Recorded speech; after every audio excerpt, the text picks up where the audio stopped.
আপনি যেটা বললেন যে আইইউআই বা অন্য ধরনের চিকিৎসা পদ্ধতিতে ব্যয়ভারটা বেড়ে যাচ্ছে, তো আমরা যদি এই অল্টারনেট চিকিৎসা যে পদ্ধতি বা জি আমরা একটু কথা বলতে চাচ্ছি টেস্ট টিউব বেবি নিয়ে, জি প্রথমেই যে চিকিৎসাটা আপনারা করে থাকেন যে আইইউআই, জি ইন্ট্রাইউটেরাইন ইনসেমিনেশন, জি এই জিনিসটা কি এবং এটি কয়বার করা সম্ভব এবং এই ক্ষেত্রে আহ, সফলতার হার কিরকম? জি আমি যদি একটু আগে থেকে আসি জি আপনাদের কথা অনুযায়ী, যে অনেকের একটা ধারণা আছে যে ইনফার্টিলিটি চিকিৎসা মানেই কোনো পদ্ধতিতে যেতে হবে, তাকে আইইউআই বা আইভিএফ বা টেস্ট টিউবে যেতে হবে।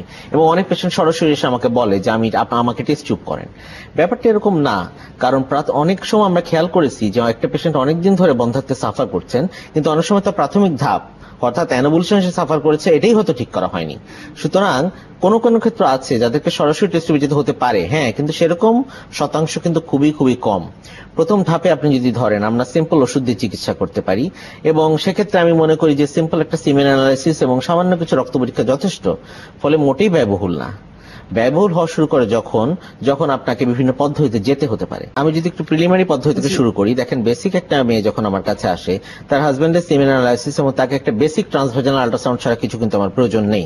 পরবর্তীতে ডিম্বাণু এসেছে কিনা সেটা দেখার জন্য সিম্পল একটি ট্রান্সভার্জানাল আল্ট্রাসাউন্ডই যথেষ্ট। একটি পর্যায়ে আসবে যখন যদি তার স্বামীর সমস্যা থাকে অথবা তার এক বা একাধিক টিউব বন্ধ থাকে, তখন অনেক সময় আমাদেরকে ল্যাপারোস্কোপি করতে যেতে হতে পারে। পরবর্তীতে যে ধাপটির কথা আমরা যেটা আলোচনা করতে চাই সেটা হচ্ছে ইন্ট্রাইউটেরাইন ইনসেমিনেশন বা আইইউআই। আইইউআইটাই খেয়াল রাখতে হবে যে আপনার এটা মূল সমস্যা কিন্তু সাধারণত কি কি কারণে আমরা আইইউআই করে থাকি এবং সুবিধাগুলো কি।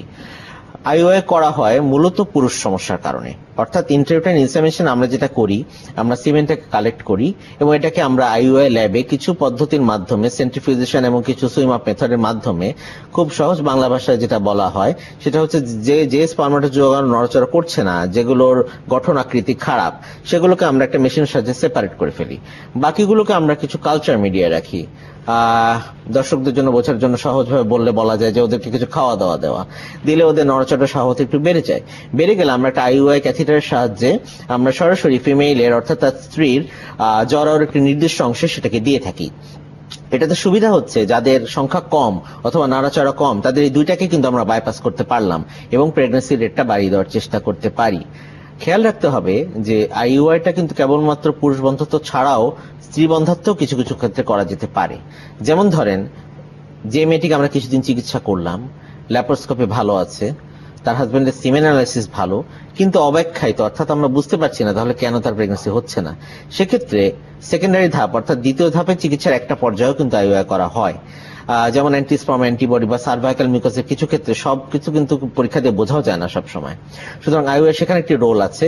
যে মেয়েটির একটোপিক বা অন্য কোনো কারণে এক বা একাধিক টিউব হয়তো কেটে ফেলা হয়েছে বা বন্ধ আছে, তাদের ক্ষেত্রে সম্ভাবনা বাড়ানোর জন্য ওই টিউব দিয়ে অনেক সময় আইইউআই করা হতে পারে। আর আরেকটি কারণ আমি বলবো, যেটি আসলে বইপত্রে কোথাও লেখা নেই, বাট আমাদের দেশে আমরা করে থাকি, সেটা হচ্ছে আমাদের দেশে বিপুল সংখ্যক প্রবাসী দেখা যায় দেশের বাইরে আছেন।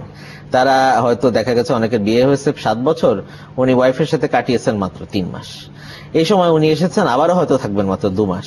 এইসব ক্ষেত্রে কোনো কোনো সময় আমরা সম্ভাবনা বাড়ানোর জন্য কিন্তু আইইউআই করে থাকি।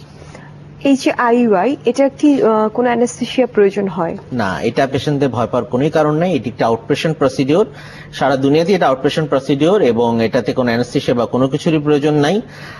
যেটিকে যন্ত্রের মাধ্যমে করা হচ্ছে এটা তো ল্যাবেই করা হচ্ছে, but retrieve semen, post wash semen, যেটাকে পরবর্তীতে আমরা বের করব, যেটাকে আমরা ট্রান্সফার করব, এটিকে স্বাভাবিকভাবে আইইউআই ট্রান্সফার রুমেও করা যায় এবং ইভেন গাইনোকোলজিস্টদের সিম্পল চেম্বারেও করার কোনো অসুবিধা হওয়ার কথা বলে আমি মনে করি না।